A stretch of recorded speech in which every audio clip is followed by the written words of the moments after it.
Okay, so having completed the geometric constraints activity, we're going to move on to 5.2b, Introduction to CAD Modeling Skills.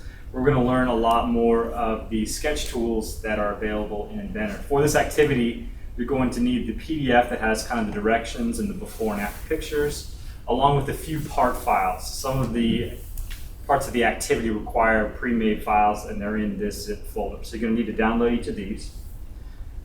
The directions look something like this. And it kind of goes through each of the different type of sketch tools. So how to use the fillet, how to use the trim. And so I'm going to work through a couple of these examples, and then I'll let you guys work out the other ones on your own. So let's start with the fillet tool then. First, it's asking me to draw a rectangle that is 2 inches by 1 1/4. So with the new part file then, I'm going to sketch a rectangle 2 inches by 1.25.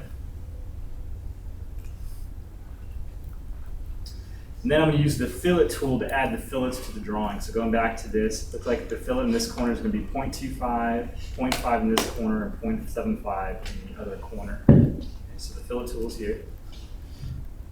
Type in the radius that I want, and then I can select the 2 lines. It's going to add that fillet. 0.75 is the next corner down here. I believe the last one was 0.5, so put that radius in, type that in, hit OK.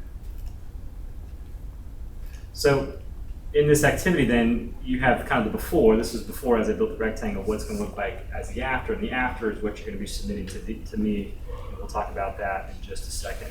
So let's go down to the next one, the trim practice. This would be one of the ones where you're actually opening one of the files that I'm providing. So it says open the file called trim practice, and when you do, it looks something like this.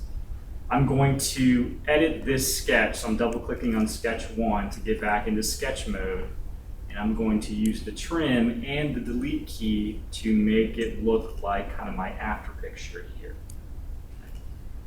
So one, I'm going to delete out each of these pieces of the triangle by selecting the line hit and delete on the keyboard, and then I'm going to use the trim tool to trim out the rest. The trim is under the modify panel. I can select the parts of the segments that I want to remove from the object. I can do the same thing on the inside where the circles are.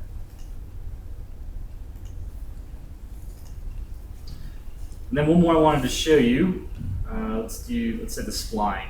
If you look at this image here, it's got kind of the crosshair. This is our XYZ axis on a new sketch, and so we can use that to do the drawing. And some of these here, there's no measurements given.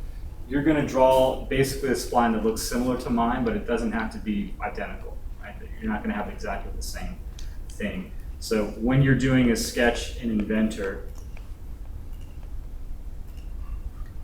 starting on the XY plane, this would be the XY. You can use, let's say, the spline tool then to draw what you need. So spline in this case is underneath the line tool. So I'll select that. And then again, I'm just going to draw spline. And it doesn't have to match perfectly with what my drawing is on the instruction sheet, just as long as you can get something that's close or similar. So for turning this in then, we are not going to be submitting actual part files to me. What I'd like you to do is once you finish each of these, I'd like you to take like a screenshot of it. And to do that, I hit the print screen button that's on the keyboard. And now I'm going to put that into a Word document. So create a new Word document. If you want to title that, that'd be great, your name and the date. And then from here, I can add in the kind of the title of the drawing, and then paste the print screen that I just did. So again, on the keyboard, I hit the print screen button. It takes a snapshot of my desktop. Control V is the hotkey for pasting that in, and it adds basically that image to my Word document. If you'd like, you can edit this. I don't necessarily need to see the entire user interface. So if I want to double click on the object, select crop, I can remove some of the parts that aren't really key. I just really want to see that you've done the drawing. And I need only the after picture, not the before. Right? Just once you've done the manipulation, what that looks like. So then I go on to the next thing, copy and paste in the next, and I believe that there are 13 total. So you'll have the 13 images on this Word document. Save that, you'll upload that on the LMS to 5.2b, and it is the only thing that you'll turn in for this. There are no conclusion questions. We'll give you today and tomorrow to work on this activity, and then we'll kind of judge when we get back from the break where you're at, whether or not we need to do another day, or whether we can move on to the next CAD activity.